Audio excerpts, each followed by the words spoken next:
Broadcasting to you live from the Milky Way galaxy, the solar system, planet Earth, North America, the United States of America, California, Los Angeles to be specific. Hello, everybody, and welcome to a special episode of a radio program. Yeah, we normally do one called The Unhappy Hour. That's our sports show.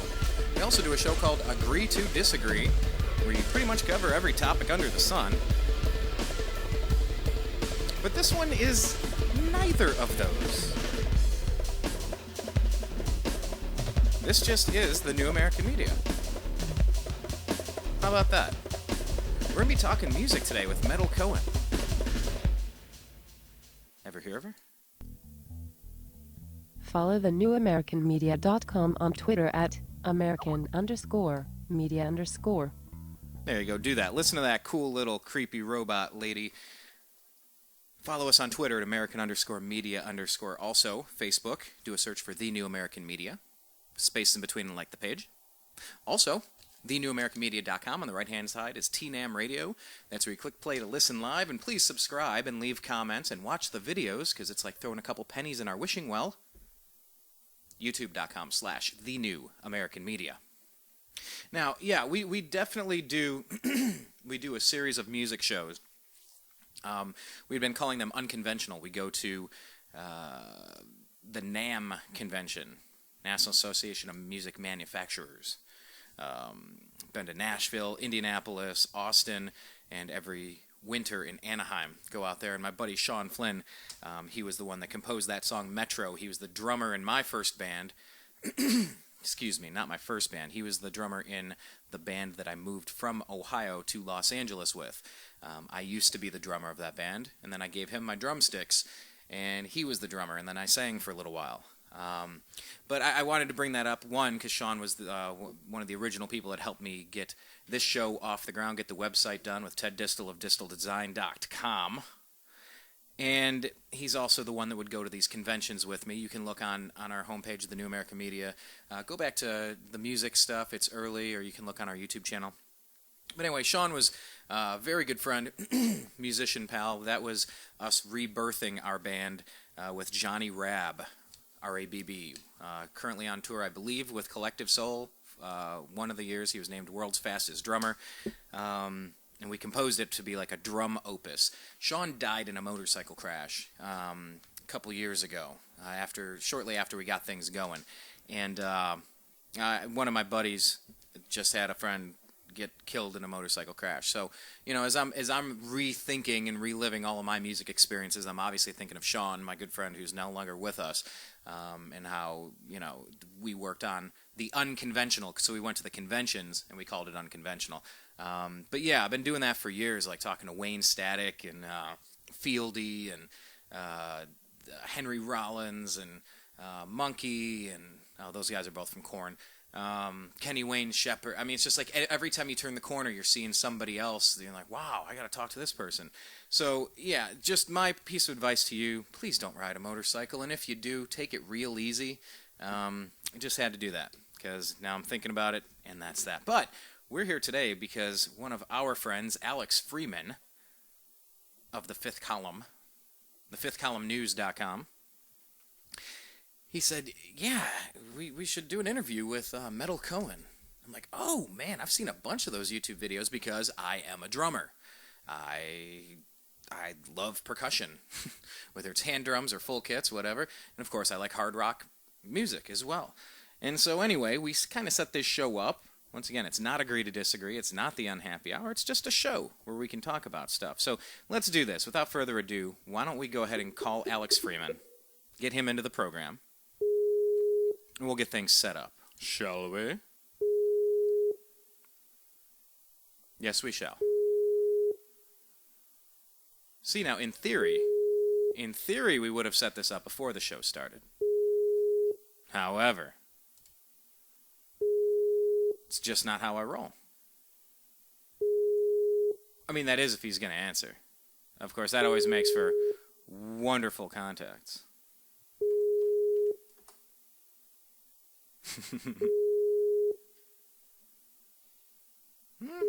Waiting to get him in. Hang on. Okay.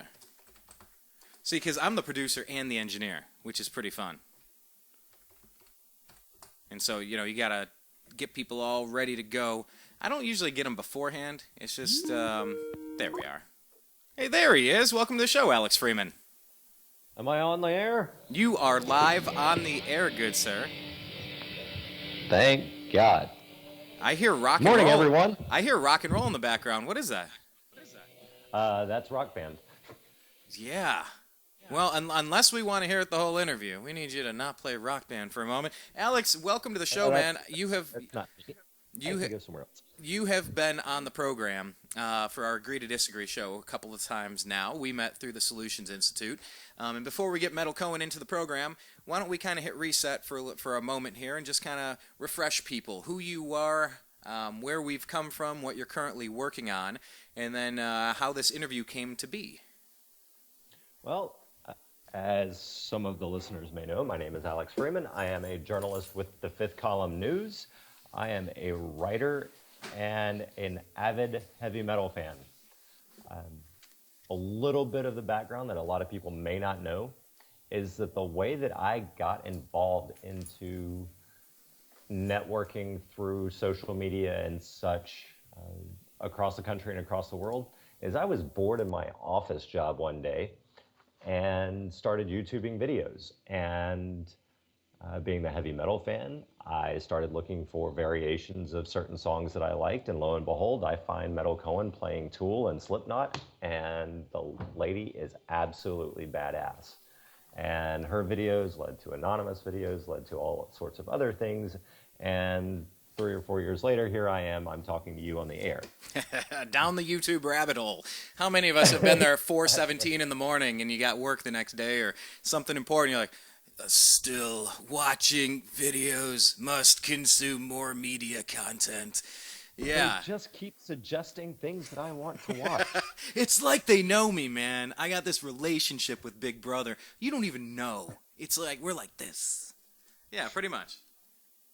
Yeah. So how this particular interview came up is since that I've started working for the Fifth Column, one of the interviews that I've absolutely wanted to have more than any other, and I've interviewed congressmen and senators and, great, wonderful things like that.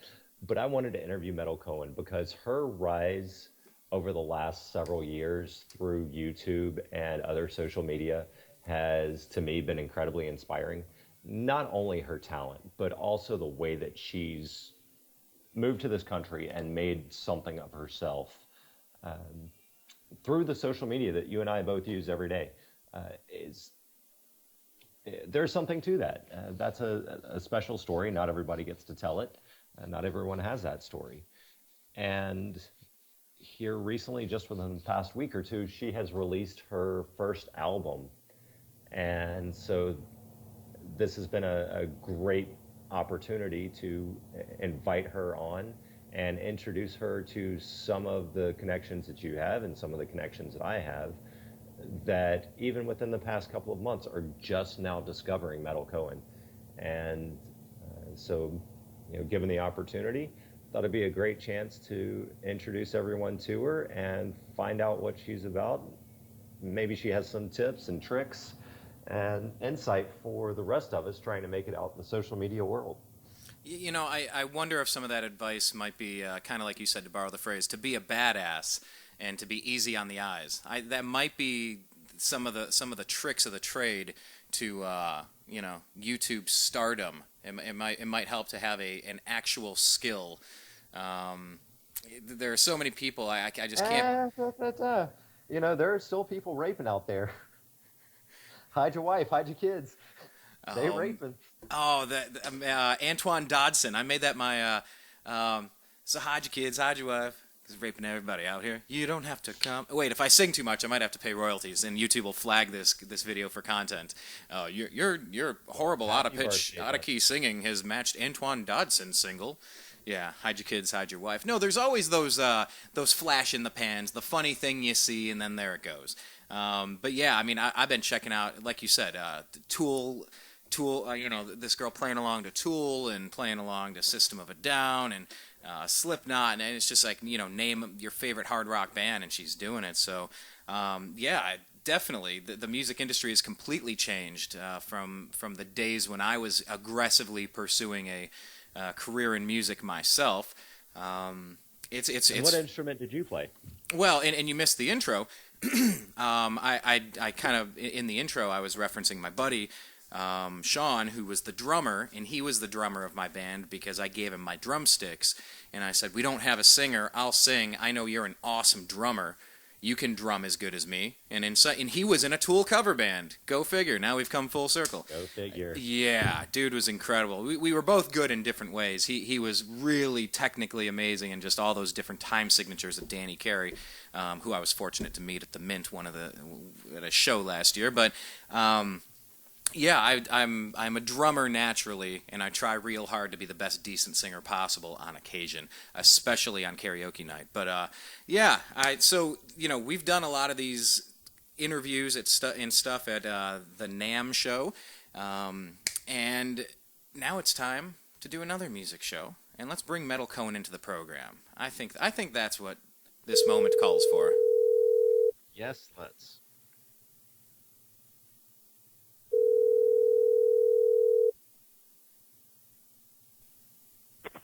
Hello? Hello there, this is Brian Engelman with the New American Media. I'm joined with Alex Freeman, and you are live on the air. How are you doing today? Good. How are you? Living the dream. Thank you very much. How's the show Good going? Good morning, Meytal. Welcome to the program, and thank you for doing it. Oh, I can't hear you so well. Sorry. Oh, hey, you're a little quiet over there, Alex. Why don't you talk a little bit louder? Take the reins, see if we can get that clear. Well, I'll grab the microphone and hold it a little bit closer. I said good morning, Okay, and thank yeah. you for joining the program and doing this interview with us. Yeah, I'm really happy about it. I'm glad to be here. So, there's so many places we could start. We could talk about how you grew up. We could talk about your new album. And here's kind of what I like to do. Really quick, give us your elevator pitch about your new project, about your album, the quick version, because then we're going to give you a little bit later a chance to really explain the project in full detail. But I like getting this out of the way in the beginning, because it's like we're all here to promote our thing. I know that's how all these shows work. But, down to brass tacks, you just put an album out. Tell us about what it is, where people can check it out, and quick thought on it. Well, my elevator pitch is not that quick, so I'll try. But a little about me, because I don't know if anyone really knows. They probably don't. I'm a drummer. I started out posting covers on YouTube. Well, that's the short version. There's a longer story. But anyways, we'll start the story from me uploading YouTube videos and becoming the most subscribed drummer with over 120 million views on YouTube and 1 million likes on Facebook. And very fortunate. I was really lucky. I do what I love, and I was able to kind of forge my own path with the help of my amazing fans. And 2 years ago, I love playing drums, but on YouTube I mainly play my favorite songs. I play covers, and I moved all the way from Israel to LA to become a drummer. But it's kind of funny how I found my career online. Anyways, so 2 years ago I kind of came to my fans through Kickstarter and asked them to help me fund my first ever original album. And the response was amazing. I had one song at the time, and I was like, look, this is my song. I want to make more. This is like my dreams, and I need your help. So the response was amazing. I ended up raising over $140,000 on Kickstarter. That's great. And then 2 years later, it's been really very interesting. The process wasn't easy, and I'm very much a perfectionist. So the album is now out. Wait, a drummer being a perfectionist? Sorry. There are no drummers that are perfectionists. There we go. Yeah, exactly. And it's out, and I'm really excited about it. And I decided to do it like a self-release, even though I've been I just turned down a label offer for a 4-record deal. It was a tough decision, but I decided to keep doing it myself with the help of my fans. And the album came out. Would you explain that really decision good. a little bit more? Yeah. Sorry, what? Since you bring it up, would you explain that decision a little bit more? I can't totally get into it, but I do get into it on the release page. I really went into detail. I shot a video kind of like explaining. The bottom line is that, you know, I did not get, like to go with the label, it would kind of mean, giving up a lot of my creative rights, a lot of my rights altogether as a drummer. And I've worked really hard to get here, to like give it all away basically. So I really want to be able to do it myself. I really feel that this is where the future of music is going, self-funded through the fans and without the middleman that basically, you know, tends to just make decisions based off of money. And I don't want to, you know, talk really badly about labels. There might be some good ones out there. I just haven't found the right deal, let's just say. No, that's fair enough because, you know, a lot of these are Macklemore did quite a wonderful job on his own, and he even does a couple songs about the air quote offers that he was offered. Really? I'm trying to think of the line. I'd rather fail like. You know what? I'm gonna pull up the line so I don't screw it up. But yeah, I mean, with the 360 deals and all this stuff, the music industry has definitely changed, and you know, you being a large part of the YouTube sensation, YouTube just turning 10 years old not too long ago.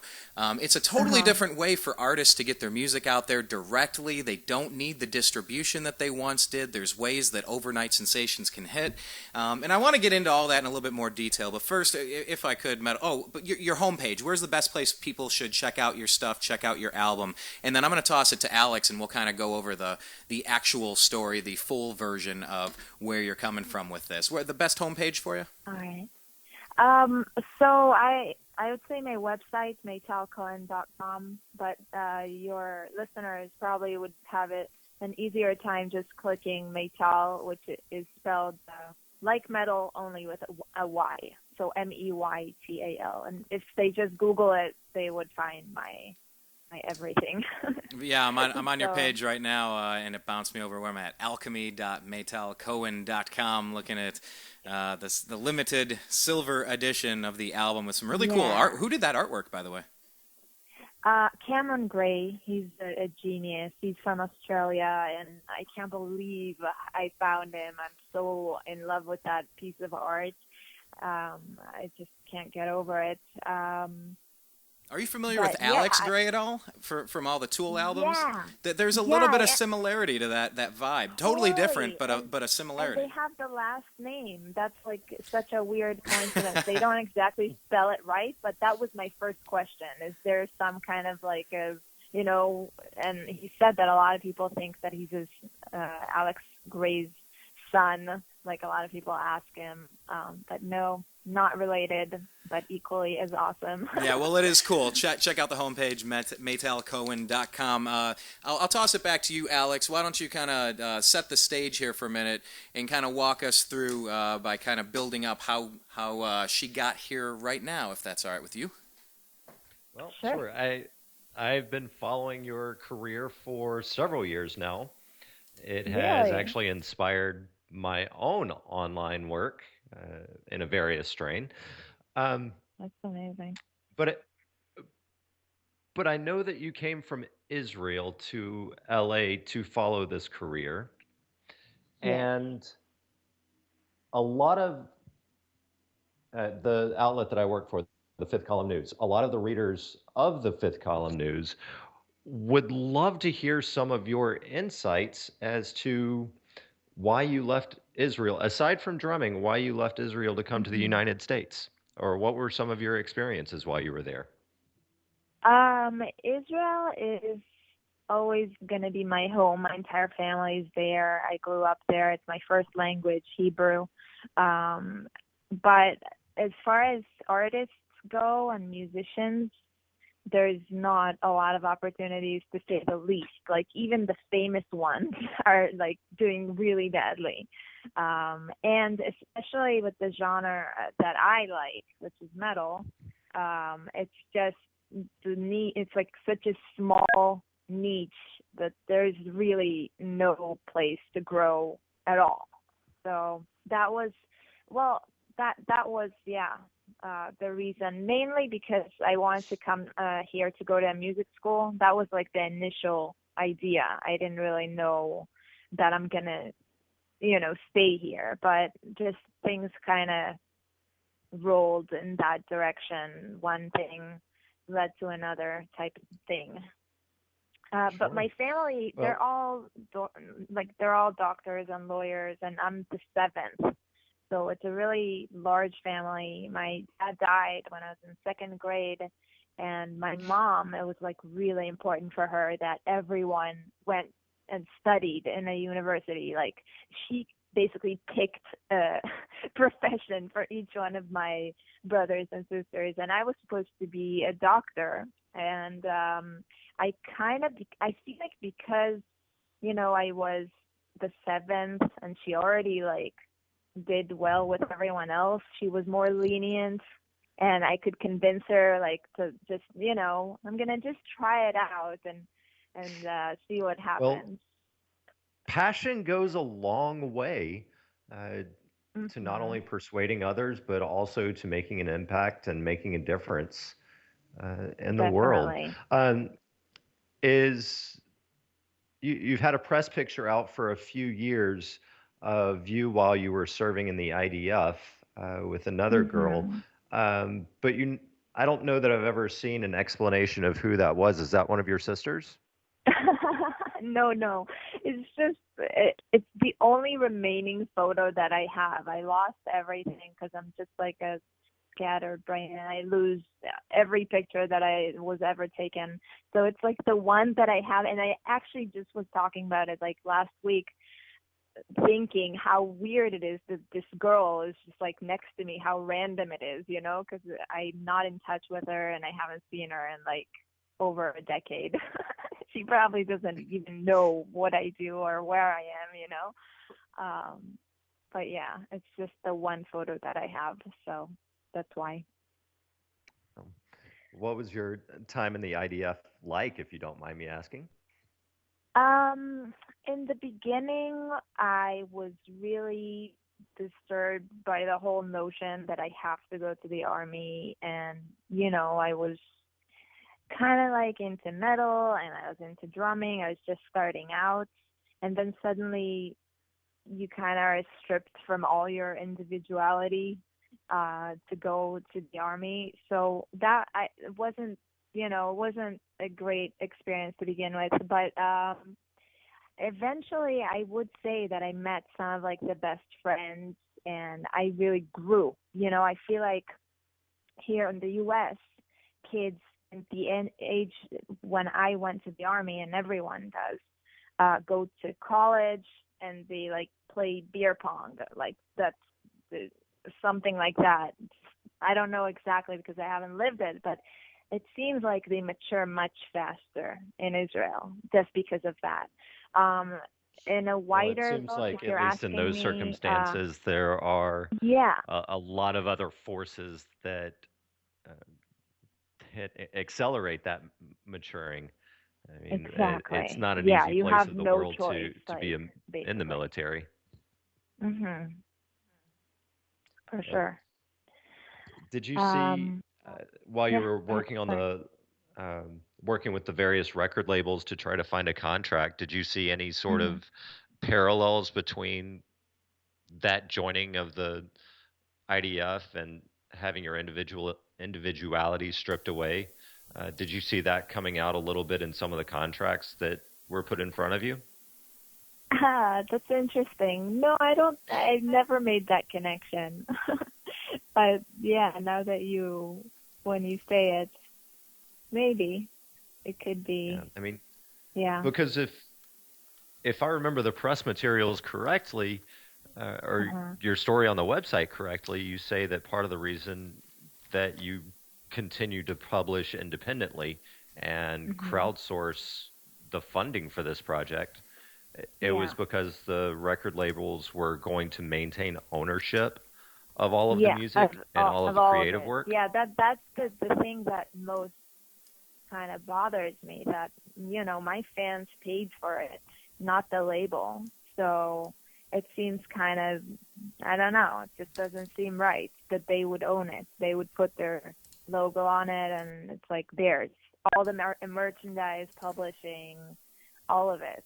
So I don't know if it was the right decision. I think it's going to be pretty difficult ultimately to pick this up myself. Also had a talk with a really big band manager that said that it was like a huge mistake not to go with the label, and that when you go to a war, yeah, you can gather like 20 people, but, you know, he was like, you want to go to war with like nukes and tanks and all that, and that's like basically the label. So I was pretty bummed out after I talked with him, but, you know, I made the decision, and I hope that it's going to turn out good. You never know.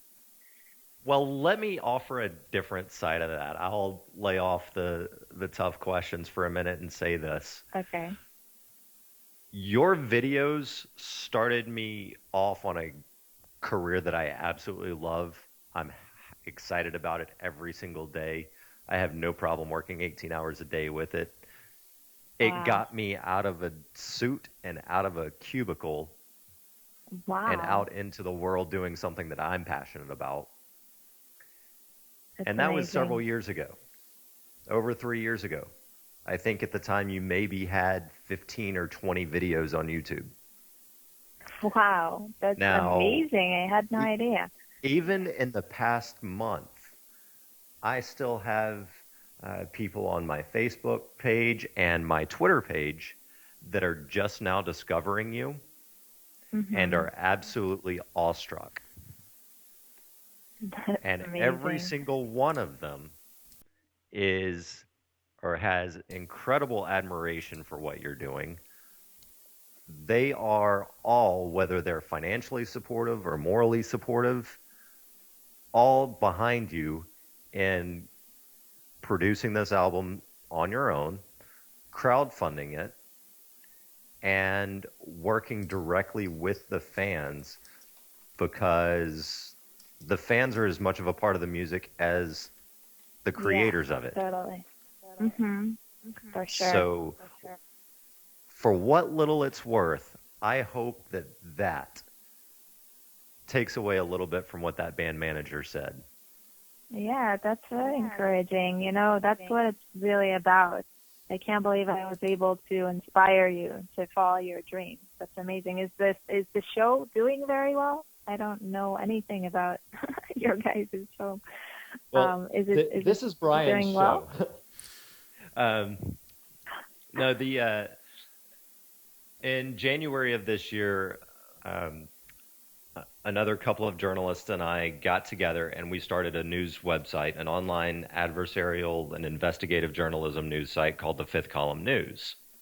And since that started, I've been able to interview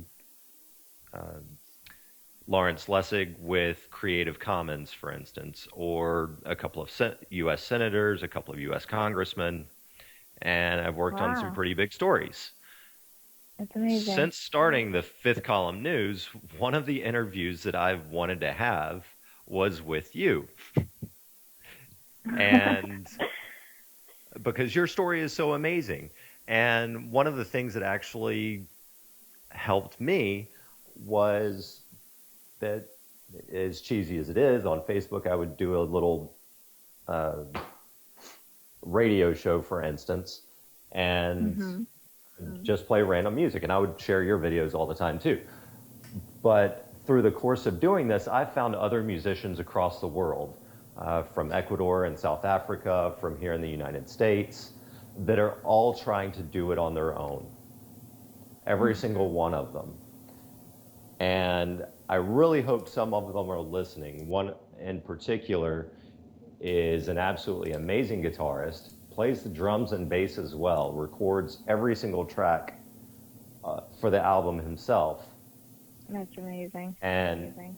And so right now he's at the point where he's trying to develop his own website so that he can raise awareness, so that he can crowdsource this. And so I hope he's listening, and maybe you've got some tips for him on where he can go from here. Yeah, definitely. I think the most important thing is to keep at it. Consistency goes a long way. Setting up a day, a week where people can expect to receive something. And the quality, and the person, like just being personable and connecting with people I don't know, he shoots videos, right? Yes, he does.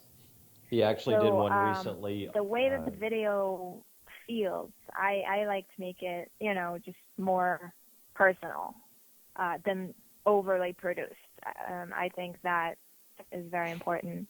But yeah, just keep at it. It takes a long time to develop it. It takes years and dedication and a lot of work.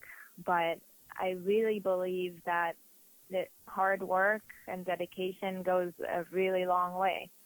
So I'm sure he's gonna make it if he's really that good, like you're saying. If he only puts the time in. I like how you said that. It's Brian again jumping in. And you were asking about Alex's project with the fifthcolumnnews.com, and we've kind of been doing this for 4.5 years over here at the New American Media. And one of the things that kept us moving along is kind of, I think I heard you say, set yourself a timeline that's like every Friday people are going to expect a new product. And I did one sports show, and then I did one political show. Every Friday, called the Unhappy Hour, and Agree to Disagree. And it was like, I didn't care if I had one person listening that first week or that first month. I could care less a year in. I still don't care. I'm just doing it once a week, and then I try to add some here or there. And, of course, if the schedule gets weird, it's like, all right, I'll make it up next week. I'll do 2 shows. But, I think there's a lot that can be said with putting somebody on a schedule and saying, release content once a week.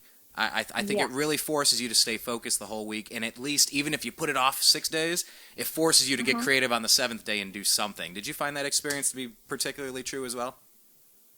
Yeah, the same as you, I would really try to stick to a schedule. There was a long period of time where I shot a vlog on Tuesday and a drum cover on Friday, and I no matter what, you keep that schedule. There was no suddenly a day where I was supposed to upload it and I didn't. I would stay up all night and I got it done. That's the dedication you need to succeed.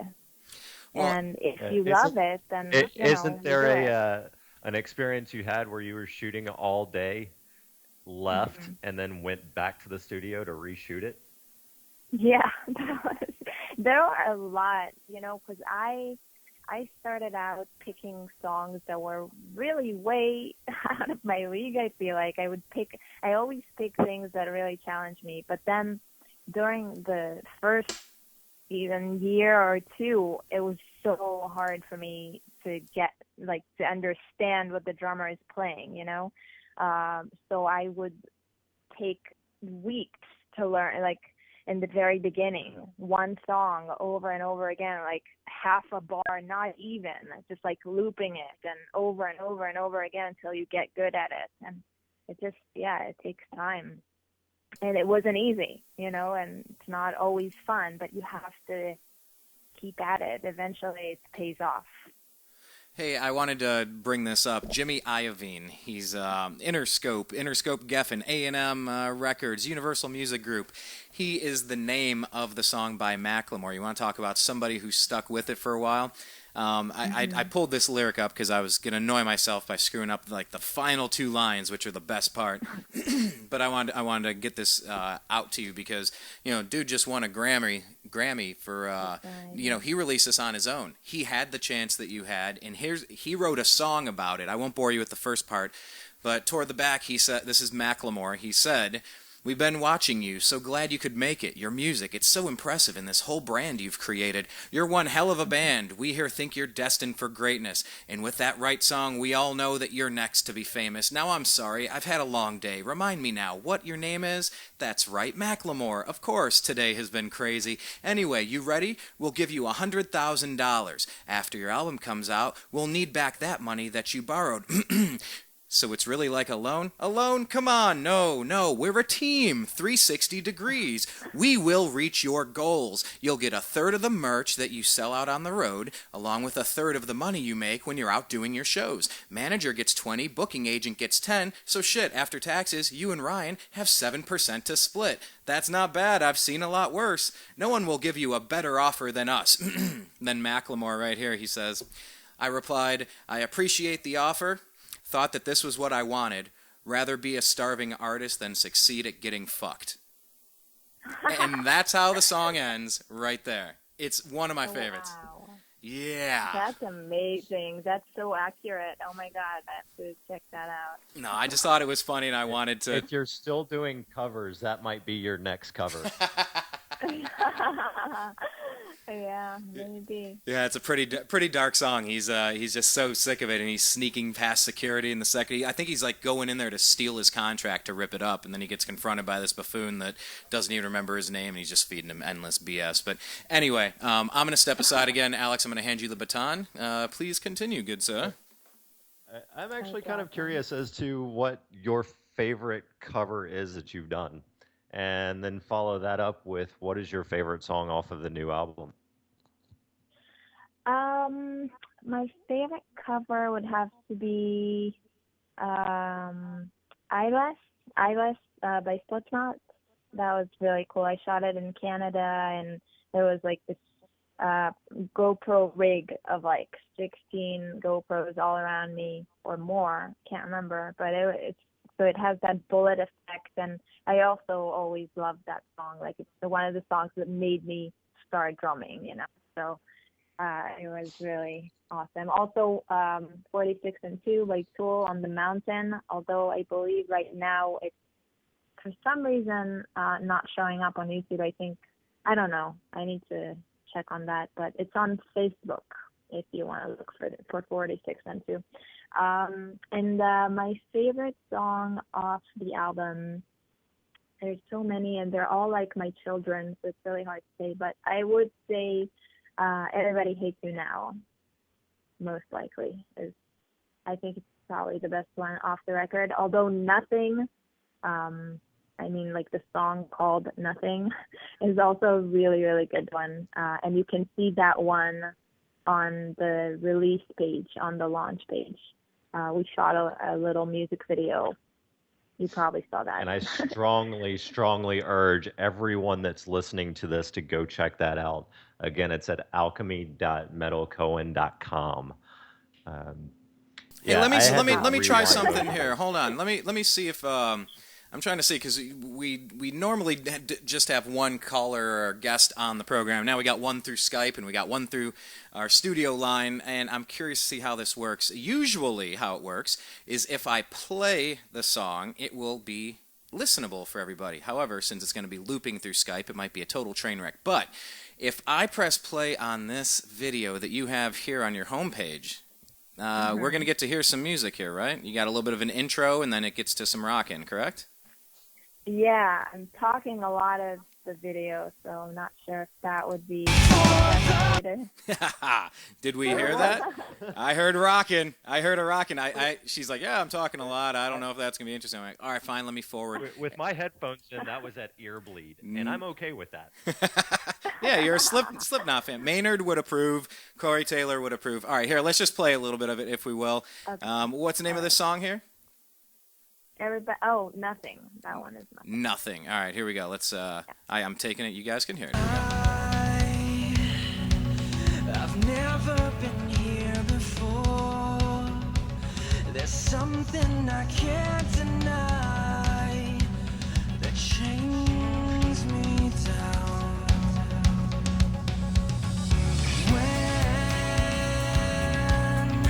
When did the wind tear through the stone walls that hold me in? I'm free this time. Pray for the will to keep you away. How's it feel to know? How's it feel to say everything withering inside me? I'm nothing without you.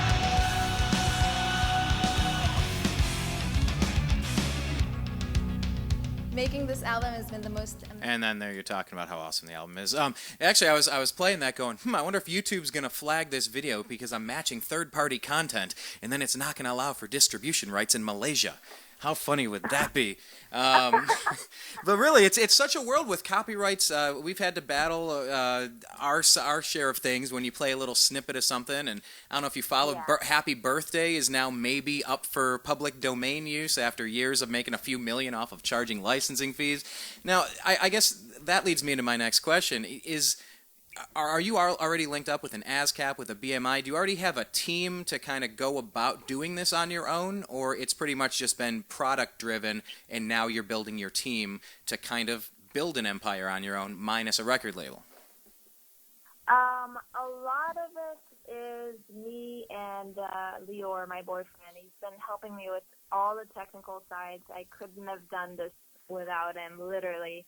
And then recently teamed up with a few, I kind of along the way find the people that are amazing. They kind of just stay with me. So I have a really, really small team at the moment, like 2 or 3 people, but they know what they're doing. So I hope that it's a good place to start. And we'll take it one day at a time, Do you have some shows coming up? What is kind of on the docket for you? What is the schedule looking like? So nothing is booked yet, but yes, that is the next step. And I have an agency, a very good one, that will help book that. So at least that part will hopefully all be figured out soon. The big part is for me to see if I'll be able to afford to pay for tour support and everything. There's a lot of expenses that go along with releasing your own music and trying to manifest it in a big way in the world. But so far it's going really good, and I hope it keeps going. There's a 30-day limited edition release that has a lot of edited content, like you get behind-the-scenes videos and photos, and also the album itself will never be printed again. So there's a lot of things to drive the sale of the album, and I'm hoping that it'll eventually allow for me to pay for all these things. So I haven't booked anything quite yet, but if this keeps going, then I will be able to. That's very cool. Yeah, I was checking out as we were dialing you into the studio. I'm like, oh yeah, it is LA. Okay, it is my backyard. Maybe you'll be up at the Roxy or the Whiskey or the Viper Room or doing some shows around the corner. Were you at the Whiskey at the one show that we played? And I was not, no. But what is interesting that connects it over is that my brother moved out here with me in my rock band from Ohio quite a few years ago, and I was the drummer until I handed the sticks to my buddy. But my brother went along and switched from guitar to bass and played at the Whiskey. And he also went to Musicians Institute, and I was watching one of your videos, and it looked like you guys shot video at MI. Was that correct? Yeah, totally. The first, the Kickstarter video, we shot the performance part at MI, and yeah, it's a great school. I didn't go to MI, but I know a lot of people that went there. Did he like it? Yeah, I mean, he went for recording, engineering, producing. If we go back when this video posts online, you'll be able to hear he was the one that engineered and produced that song that we played as the intro music. But yeah, I mean, it's a small world, and even in a place like LA where it's so big and it seems like nobody knows anyone. Yeah, it's like we all know the same venues. We've all grown up playing 46 and 2, and just System of a Down and Slipknot. It's like it's a small world when you get into all this stuff, and especially with Alex and I. He and I teamed up on a project called Solutions Institute. It's this activist advising firm where we just kind of help people out and try to be a mentor. And it's like since then, Alex and I are bouncing around on each other's shows and each other's websites. And, Alex is like, yeah, this Meytal Cohen. And then it's like, yeah, let's do a show. And it's like, all right, let's have a party. All three of us. We're going to meet. We're going to meet on Thursday at 8 p.m. Pacific. Hope you can make it. So, no, that's very cool. I wish you a lot of success with that. And what I'll do is I'll back away now. Alex, I'll give you the last few questions here as you want to maybe put a bow tie on this one if you would. Bow tie on it. I don't wear bow ties. And I just have to correct you. My name is Meytal. Meytal. I get that all. Yeah, I get that all the time. I know, and you said it, and you said it in the beginning, and I said it the right way, and I struggled saying it. I think I stuttered twice. Meytal. Now that's on your birth certificate. That's your actual name. It didn't just switch for like awesomeness. No, that's the actual name. It's not that cool in Israel, really. What does it mean? Does it mean like a ham sandwich or so? I don't know. What is it? What does Meytal mean? It means morning dew. That's what it means in Hebrew. Morning dew in Hebrew. Well, not in America. Yeah, in America, Yeah, that's exactly. throw up two fingers on your fan. Absolute badass. Yeah, Crank it to it ear turned bleed out and call way it bad. cooler than what my mom had originally planned. So I'm really happy about that. That's awesome. All right, I'll step aside. Alex, go ahead. No bow ties allowed. I'm also curious as to whether or not you write your own lyrics. Are you just doing the drum part, working with a team on the rest of the music?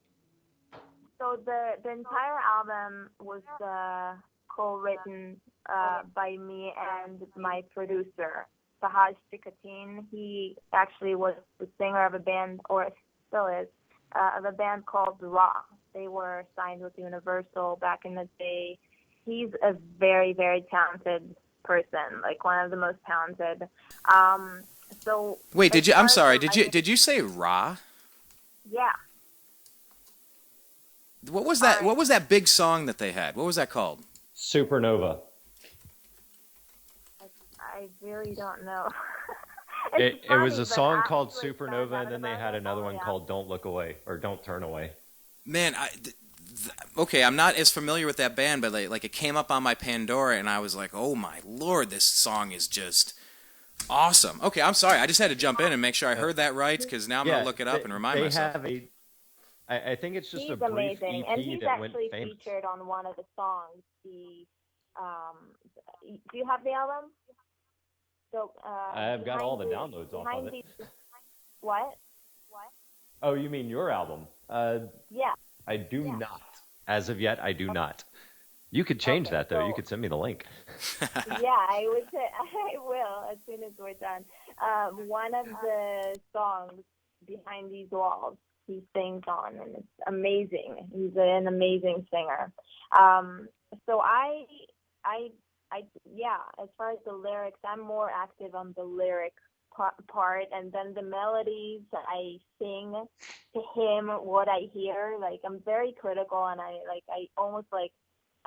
really do co-produce like every little thing. I micromanage, but I have to give him a shit ton of credit. Like, he's really, really talented, and I couldn't have done it without him, for sure.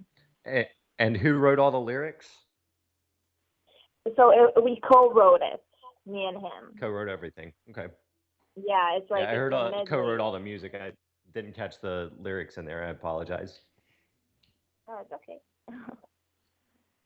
Well, at this point, Meytal, do you think you're going to remain here in the great old U.S. Inc., or are you headed back to Israel at any point in time? No plans of doing that. going to visit soon, but yeah, this is still my home base. Eventually, I would like to move to Hawaii. I really like Hawaii, but yeah, I don't know. No plans of going back to Israel yet, even though my mom would love if I came back. Do you think your music could help bridge the two-state solution there? I don't know if the music will, but I feel like I don't know. I feel like I try to spread love, and I know I have a lot of fans that are not big fans of Israel. So, maybe it helps people understand that it's ultimately people like me, and no one wants to be in a war. And I really hope that we can find a way for everyone to live peacefully together. That would be a dream. Well, and throughout history, art through various forms, whether it's been graphic, music, written, has Yeah. gone a long way to bridging cultures and bringing people together. And It's true. I don't see why your music couldn't be a part of that too. That would be amazing. That would be really, yeah. That would be very fulfilling and rewarding if that ended up happening. Well, I'll say this much. I'm not smart enough to really understand the whole Israeli, Gaza, Palestinian, go back to all these different 1967, 1947, go back to, wandering thousands of years ago. And look, I'm not smart enough to put my brain around and fully understand all the dynamics of how complex and convoluted and frustrating and just confusing the whole situation is. But, I'm of the firm belief where it's like I'm not a fan of anybody killing it to say like my version of God is more correct, more accurate than your version of God. And when it comes down to that, it's like I think we all just kind of want to get along and have a good family and have some friends and pursue our dreams a little bit, playing music, listening to music, whatever the case may be. And there's a reason John Lennon. What's that? Can we all just agree that our current God is Joey Jordison? I got to put Danny Carey up there somewhere. Joey, he's up there too. My buddy Johnny Rabb, I'll play him on the outro music. He's up there too. Joey Jordison, that was nice. No, but I mean, really, if everybody can rock out to some good music, like, isn't that like a start to like cheers each other a drink and go, man, I don't know what's going on with all the other people, but I don't really want to shoot you today. Can we just be cool? Maybe it does start like that. And the world's a small place with YouTube. It's real small these days. Except in Turkey, where you can't get YouTube. Yeah, Turkey, China, go to some of those oppressive governments as well. All right. But no, seriously, it sounds like that this album, Meytal. Meytal, I got to correct you. It's that's Meytal. what I said. It means morning dew. Didn't I? In Hebrew. That's what I said, Meytal. Maybe it's my accent, whatever. Anyway, you put that on. We put on this new album and throw everybody in a mosh pit together. All the aggression is gone. Everybody's hot, sweaty, tired, and ready for a beer. And everybody goes home happy. That sounds like a great peace solution. Nice. And it all starts, ladies and gentlemen, at alchemy.meytalcohen.com. Excellent. Yep. Well, hey, let's wrap it up right there. Do you have any final words for us? Any other things to add about the new project, or the best way to stay in touch with you, or any special stuff you're doing? The floor is all yours as we kind of walk this one away and move along into our own spheres again.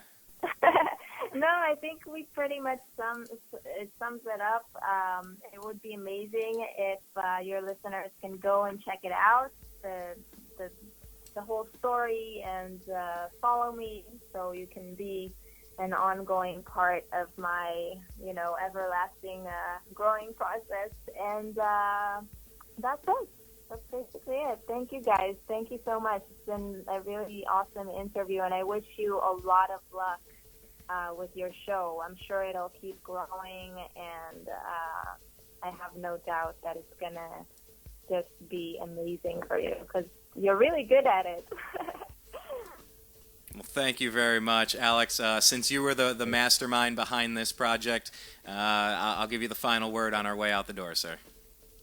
I just want to encourage everybody that's listening to go get the album, go check out our YouTube videos. Meytal, I want to thank you very, very much for doing everything that you have done over the past 5 years to get to where you are right now. It has meant a lot to me. I know it means a lot to other people, and I'm going to, after the show as well, share some SoundCloud links to you of Michael Naranjo, who's the guitarist that I was mentioning earlier. I think you're really going to like his sound, and I know he already does like yours. Yeah, I would love to so I'm just thrilled that we're able to connect these different worlds to introduce new music, new ideas to all sorts of new audiences and bridge those audiences and bring them all together. And what better way to do it than to loud music? Yeah, totally. Absolutely. Well, thank you guys both for joining us here. You know, it's funny because this song, as I mentioned, this is something we wrote, my drummer buddy Sean and I, mostly Sean, and we always designed it to make sure that Johnny Rab was going to do like this little drum solo thing. It was supposed to be this drum epic. And Sean passed away, and we finished the song as best we could. Never really finished the tune, but I'm going to go silent here for just a second and listen to a little bit of Johnny drumming, and then I'll give the outro to the show. Nice.